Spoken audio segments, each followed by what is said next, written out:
আপনার স্বামী আপনার কথা শোনে না, আপনার স্ত্রী আপনার কথা শোনে না, আপনার স্ত্রী পরকীয়া করে অথবা আপনার স্বামী পরকীয়া করে।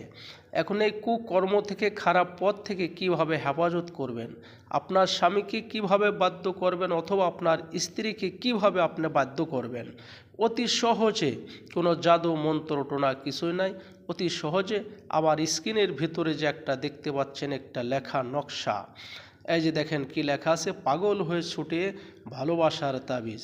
যে কোনো মানুষকে বশ করতে পারবেন, বাধ্য করতে পারবেন, তবে অবৈধ পথে যদি আপনারা এটা ব্যবহার করেন, আপনাদের ক্ষতি হয়ে গেলে আমি দায়ী না, আমার পেজ দায়ী না, আমার ইউটিউব চ্যানেল দায়ী না।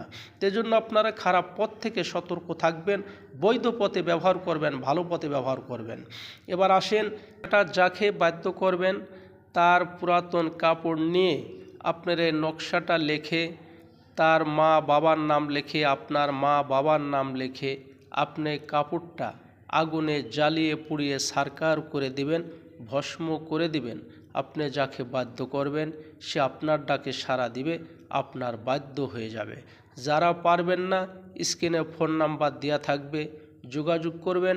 আপনাদের উপকার করার জন্য আমি অধম চেষ্টা করব ইনশাআল্লাহ।